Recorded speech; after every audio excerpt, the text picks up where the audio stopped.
I played 10 cozy demos, but will I buy the full games? Let's dive in and find out. Hello everybody and welcome back to a brand new gaming video. So today we are diving into these 10 demos that I played on Steam, including story-driven games, cozy sandbox games, games that I've already had on my wishlist for a while, and so much more. I really enjoy playing demos to see if I will enjoy them before I buy the full game. So I'll tell you what I liked, what I would like to see, and if I plan to buy them or not. We do also have to bear in mind that these are demos of unreleased and potentially incompleted games.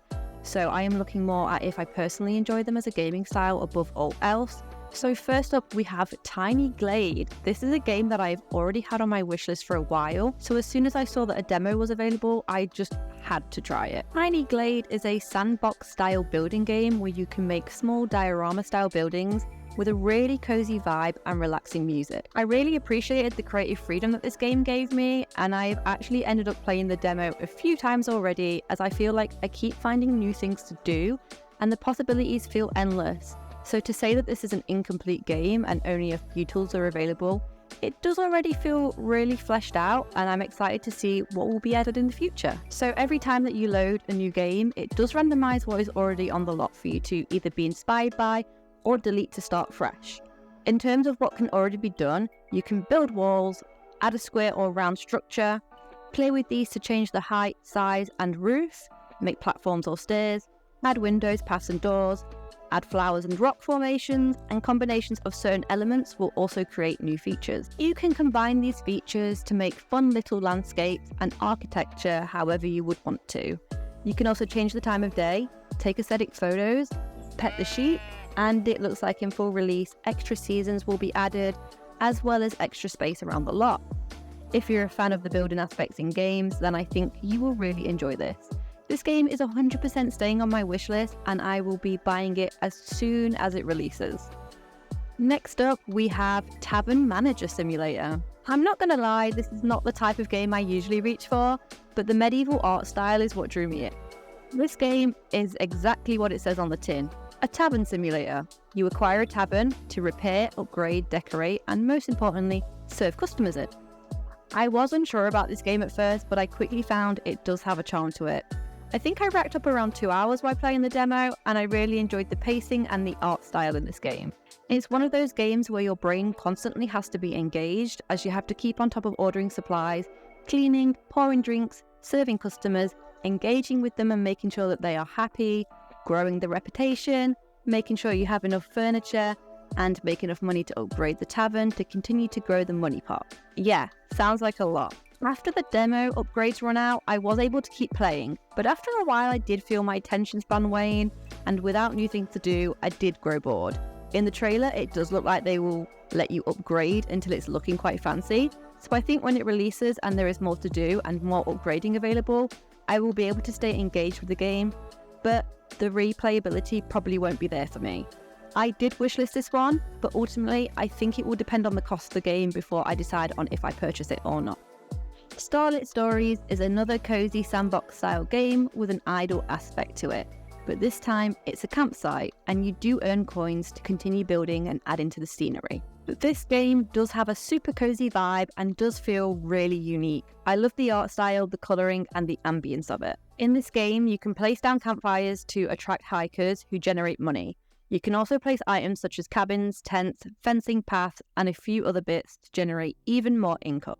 I think this game does have a lot of potential, and ultimately for me, it will depend on the cost of the game at release and how much more is added, as the demo did feel severely lacking in decor options and I did lose interest within about 30 minutes. I don't want to judge too quickly, so I have added it to my wish list so I can keep an eye on it and see what the game is looking like when it releases. rwood is a whimsical story-driven fantasy game where you play as an adventurer that has to escape their home and settle into a homestead to live a new life. I hadn't heard of this game until the next fest, but I slammed the wishlist button so fast. This game already feels like a full game. The art style is so unique and well done, it reminds me of fantasy storybooks and gives a strange nostalgic feeling. Even though I've never played this game before because it's not released, it just gives me that feeling. Character creation is something super important to me in games, and I love how they have done it. You can select certain things for your character to give them a backstory, and each option will give you pros and cons to your character's trait. It's very much a choose-your-own-adventure type of game. There's some questing, there's farming, building relationships with people, trading, renovating your house and farm, foraging for materials and supplies, fighting, and so much more. Choices in the game will also affect your morality and your goodness. If you like story-driven, RPG, fantasy-style games, then I think that this would be a game for you. It's a very fresh-feeling game, and so I'm going to buy it as soon as it releases and sink so many hours into it. Moving on to Critico, a town-building, open-world life sim set in a post-apocalyptic world, where you move to a cozy little island with an old town. The aim of the game is to turn Critico into a thriving tourist town by crafting, decorating, farming, fishing, hunting relics, travelling to distant islands to find animal villages to move in, all under the instruction of the rich town mayor. Sound familiar? That's what I thought at first, but hear me out. I ended up loving this game. It feels fresh and exciting, and if you do in fact like that other game, you will like this. Starting with the character creation, you can be a human or a selection of different animals. You can mix and match and customize various different things. I was trying to aim to create a human, but I did find it was quite awkward and they didn't look quite right. So I ended up opting for a cat, which turned out really cute. This is a story-driven game with lots of questing and hours of gameplay in just the demo alone. You get to pick which house you want, decorate it with items that you find or acquire from quests, forage and clean up the town for materials, meet villagers and travel to distant islands to find new ones. And from the map, it looks like there will be a lot of islands to travel to in the full game. You can also go diving, and ultimately you help to rebuild the town via the quest. And yes, you can place items outside as well. I racked up a few hours on this demo, but I didn't end up playing it until the end of it, as I did need to move on and I wanted to play some other games before time ran out. However, I did smash this on the wishlist and will be buying it when it releases. Campus Life is a game where you create a college freshman and navigate through campus, attending classes to keep grades up, making friends, and completing quests. This is a choose-your-own-path kind of game, where you can choose between partying and studying or maintaining a balance. The game comes with character customization, where you can create your own student. I did like how my character turned out, but I do currently find the options to be a bit lacking, so I'm hoping this is something that will be expanded on for the full release. In the game, you navigate life as a student, pick up quests by meeting new people, go to class to improve your skills and pass exams, play games and socialise, and you can pick up jobs to earn money to pay your tuition fees. This game has a day cycle, but time only passes when you complete an activity, and each activity gives you a summary at the end. There is a class schedule to keep tabs on what classes are when, but there is also a no pressure vibe of attending these if you would rather do something else in the game. The game definitely has a cozy vibe and the art style gives me a nostalgic feeling, but I did grow bored after playing this for a while and the running back and forth constantly became tedious. Although I guess that could be quite realistic, seeing as this is a simulator. But I have a poor attention span and I think that plays a part in it. Or maybe academic focused games aren't for me. I may give this another chance in the future, but I do think this would be worth checking out if you do like these types of games, as it does have a lot of potential. Raikit is a game that I have had wishlisted for a few months now, and I'm even more excited for it after I've played the demo. In this game, you are a young witch uncovering the secrets of the legend Baba Yaga, which is based around a real folklore tale. You acquire a house with chicken legs, which can be decorated with crafted or found furniture, and you can use it as a mode of transport to move around the woodland area. You complete quests, forage, and practice witchcraft in the wood. You play as the character Rika, but you can customize how they look, which I think is really fun, because usually if you have a standalone main character, you can't customize how they look, so it still gives that nice bit of customization to it, which adds to the cozy vibe. This game is looking great already. I really love the style of it and the dark fantasy vibes that it gives, and the demo does end when you leave the first area, so it does leave me desiring more, which is a good thing, so I will absolutely be buying this. Fantastic Haven is a city builder type of game where you rescue endangered fantasy creatures and build shelters to protect and heal.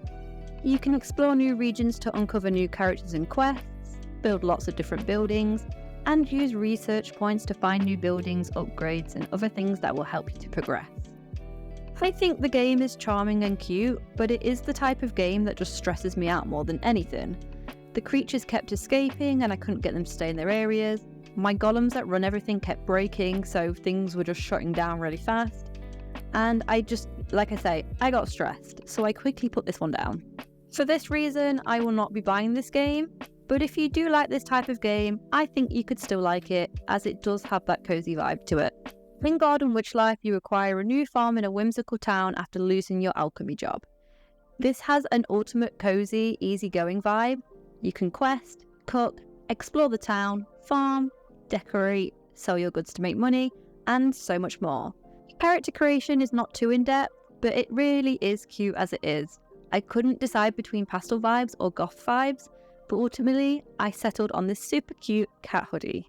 The art and design of this game is just so cute. I love all the different little villages that you get to meet along the way, and I think it's all just designed very nicely.